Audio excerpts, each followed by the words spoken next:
దండి అడిగల నాయనారని ఒక నాయనారు ఉన్నారు. ఈయనకి రెండు కళ్ళు లేవు. ఈ దండి అడిగల నాయనారి దగ్గరికి వెళ్లి ఎవరో చెప్పారు, అయా శివాలయం పక్కనున్నటువంటి తటాకాన్ని అన్యమతస్థులు తటాకాన్ని కప్పెట్టేస్తున్నారని చెప్పారు. నాకా రెండు కళ్ళు లేవు, నేను వెళ్లి ఏం తవ్వుతాను అని ఆయన అనుకునేవాడు కాదు. రాత్రి వాళ్ళు పని చేయరు కదా, వాళ్ళు ఎంత కప్పెట్టేశారో నేనంతా మళ్ళీ తవ్వేస్తానని ఈయన గుణపం పారా పట్టుకుని అందులో దిగిపోయేవాడు. వాళ్ళు కొన్ని వందల మంది కలిసి కప్పెట్టేవారు. ఈయన ఒక్కడు అంధుడు దిగేవాడు. దిగి పారతో వేసేసి అది ఎటు వేస్తున్నాడో కూడా తెలియదు ఆయనకి. పాపం తడుముకుంటూ వెళ్లి పైన వేసేసి నేను మళ్ళీ శివుడికి తటాకం తవ్వేస్తానని అనేవాడు. ఒక రోజు తెల్లవారిపోయిందని తెలుస్తుందా? తెలియదు ఆయనకు. అంధుడు. అన్యమతస్థులు వచ్చేసారు. వచ్చేసి చూశారు. హోరి గుడ్డివాడా, అంధుడా, మేము కప్పెట్టే తటాకాన్ని నువ్వు తవ్వగలిగిన మొనగాడివా? నువ్వు తవ్వుతావురా అంధుడివి అన్నాడు. ఆయనకి ఎక్కడలేని కోపం వచ్చేసింది, మూర్ఖత్వం వచ్చేసింది. ఆ కోపంలోంచి ఏమన్నారా? నన్ను అంధుడు అన్నారా?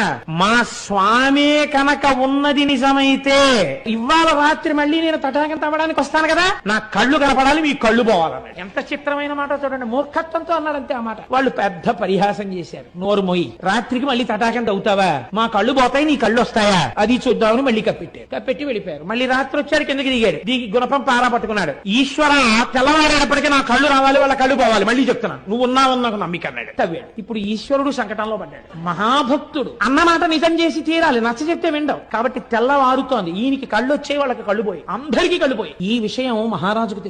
దండి అడిగల నాయనారని ఒక నాయనారు ఉన్నారు. ఈయనకి రెండు కళ్ళు లేవు. ఈ దండి అడిగల నాయనారి దగ్గరికి వెళ్లి ఎవరో చెప్పారు, అయా శివాలయం పక్కనున్నటువంటి తటాకాన్ని అన్యమతస్థులు తటాకాన్ని కప్పెట్టేస్తున్నారని చెప్పారు. నాకా రెండు కళ్ళు లేవు, నేను వెళ్లి ఏం తవ్వుతాను అని ఆయన అనుకునేవాడు కాదు.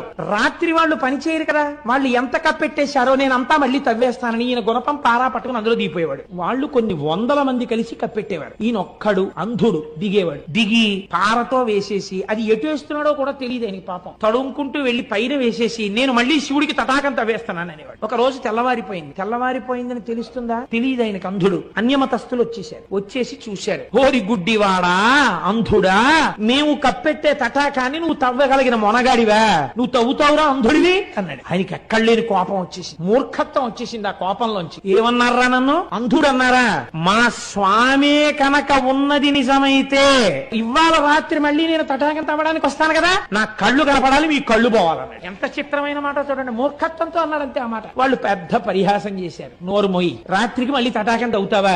మా కళ్ళు పోతాయి, నీ కళ్ళు వస్తాయా? అది చూద్దామని మళ్ళీ కప్పెట్టి వెళ్ళిపోయారు. మళ్ళీ రాత్రి వచ్చారు, కిందకి దిగాడు. దిగి గుణపం పారా పట్టుకున్నాడు. ఈశ్వర, తెల్లవారేటప్పటికీ నా కళ్ళు రావాలి, వాళ్ళ కళ్ళు పోవాలి, మళ్ళీ చెప్తున్నాను, నువ్వు ఉన్నావని నాకు నమ్మిక అన్నాడు. తవ్వాడు. ఇప్పుడు ఈశ్వరుడు సంకటంలో పడ్డాడు. మహాభక్తుడు అన్నమాట నిజం చేసి తీరాలి, నచ్చ చెప్తే విండవు. కాబట్టి తెల్లవారుతోంది. ఈయనకి కళ్ళు వచ్చాయి, వాళ్ళకి కళ్ళు పోయి, అందరికీ కళ్ళు పోయి. ఈ విషయం మహారాజుకు తెలిసింది.